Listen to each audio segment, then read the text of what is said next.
Hi guys! Welcome to another episode of JKD Vlog. Kumusta guys?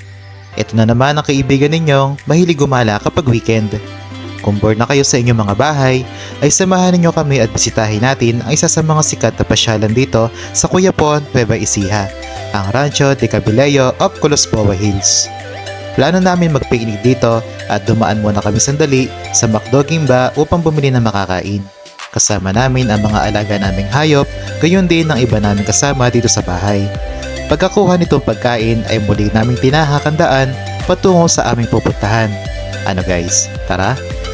Gaano nga pa katagal ang biyahe dito? Mula sa amin sa Santo Domingo, inabot ang aming biyahe ng 49 minutes or 32 kilometers. Samantala kung kayo ay magagaling ng Metro Manila, ang biyahe naman ay aabutin ng 2 hours and 29 minutes or 167 kilometers. Sa mga taga Nueva Ecija ay malapit lamang ito at hindi kayo maiinip ito puntahan. Patungo na Rancho de Cabello, dadaanan natin ang bayan ng Gimba hanggang sa makarating dito sa bayan ng Quiapo. Trivia tayo guys. Alam niyo ba kung saan nagmula ang pangalan ng bayan ng Quiapo? Ang Quiapo ay hango sa salitang Pangasinense na Quiapo na sa Tagalog naman ay Quiapo.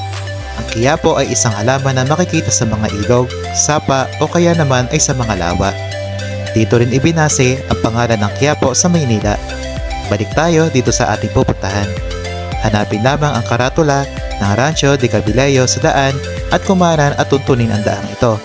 Sa bungad ay sementado naman ang daan at nasa 20 minuto pa bago marating ang ating target na tourist spot. Medyo baganan lang ang takbo sa bandang ito ng kalsada sapagkat may parte ng kalsada ang nagpitak-pitak. Diretsuhin lamang ito hanggang sa marating ang kantong ito. Dito ay kumanan at muling diretsuhin itong daan. May makikita tayo muli na karatula patungo na Rancho de Cabello. Diba? Hindi ito mahirap puntahan sapagkat may mga gabay at direksyon silang ipinaskil para sa mga turista. Muli kumanan dito at dumiretso. Sa bandang ito ay rough road na ang ating dadaanan at medyo makitid ang daan. Magdoble ingat lamang sapagkat ang gilid ng daang ito ay irigasyon. May mga daan naman na nakatayo sa gitna nitong irigasyon na maaari ninyong hanapin kung sakali kayo ay may kasalubong. Magbaon din ng mahabang pasensya kung mapagpasyahan ninyong bumisita dito. Dalawa ang kanilang parking dito.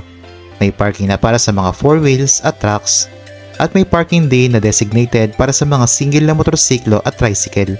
Atin lamang iabot ang bayad ng parking at entrance fee sa bantay na naka-duty sa loob. Ang mga sumusunod ang halaga ng parking fee para sa iba't ibang uri ng sasakyan.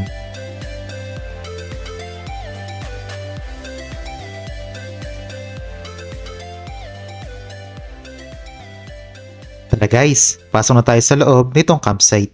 Sa entrance pa lang ay pwede na kayo mag-picture taking kasama ang karatulang ito ng Rancho de Cabello. At sa daang papasok ay matatanaw na kaagad itong man-made na lawa ng Pook. Kung ang cravings ninyo ay provincia feels, ay sakto itong lugar na ito para inyong dayuhin.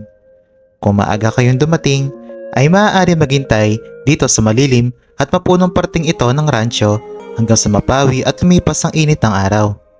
Mas maganda kung babiyahe kayo ng medyo hapon para pagdating dito ay malamig na ang klima ng lugar. Kung makalimutan man bumili ng inyong snacks at drinks, ay may food stall naman na nakatayo dito sa loob. Dito rin niyaabot ang ating bayad ng parking at entrance fee kada turista. Ang entrance fee naman ay nagkakahalaga ng 15 pesos. Matapos magbayad at maglista dito sa kanilang registration, ay maaari na ninyong hanapin ang inyong napupuso ang picnic spot. Maluwang ang lugar na ito at marami kayong pagpipilian ng inyong mapagpupwestuhan.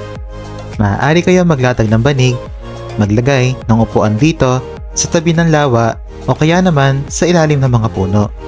Kung nais naman ninyo mag-overnight, ay may maaari rin tayong rentahang kubo dito sa loob ng rancho. Sa aking pagkakatanda ay 1,000 piso ang bayad sa bawat kubo para mag-overnight.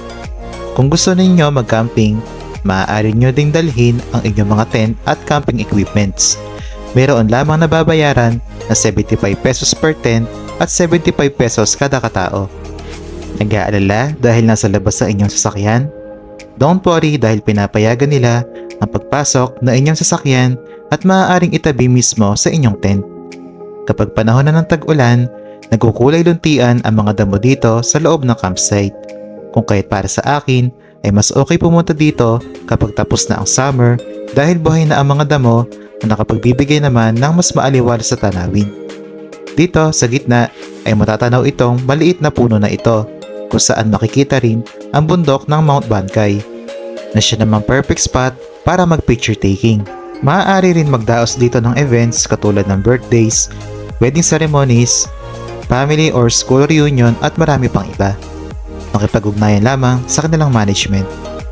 May bisikleta rin dito na maaaring rentahan kung sakaling ayaw ninyo maglakad at nais pa ring libutin ang kanilang maluwang na parang. Sulitin ang inyong bakasyon at damhin ang napakasarap na simoy ng hangin na umiihip dito.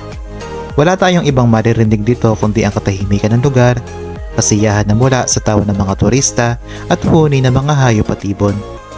Alam kong sasang-ayon kayo sa akin kapag sinabi kong ito ang panandaliang gamot sa stress na dala ng inyong trabaho at mga problema. Dalhin din ang inyong mga alagang hayop sa bahay kung may pagkakataon. Makipaglaro at hayaan sila mag-enjoy sa malaking damuhan na ito. Nandito ulit ang makulit at masiyahing si Mira. Madalas namin siya isama sa mga biyahe sapagkat hindi siya mahirap isama. Bukod sa maliit at cute, ay hindi ito maingay. Huwag lang makakakita ng bata o ibang hayop sapagkat agad niya itong tatahulan.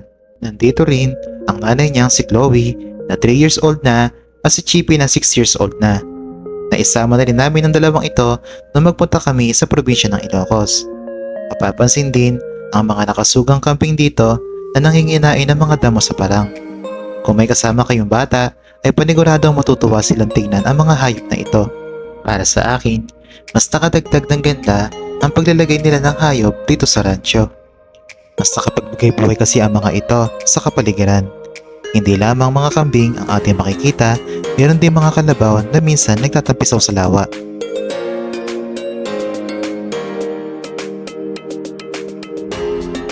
Dito naman sa lawa ay maaari kayang magrenta ng bangka. Mag-ingat lamang dahil ang alam ko ay medyo malalim ang lawang ito. Huwag sayangin ang chance na makapagpa-picture din dito.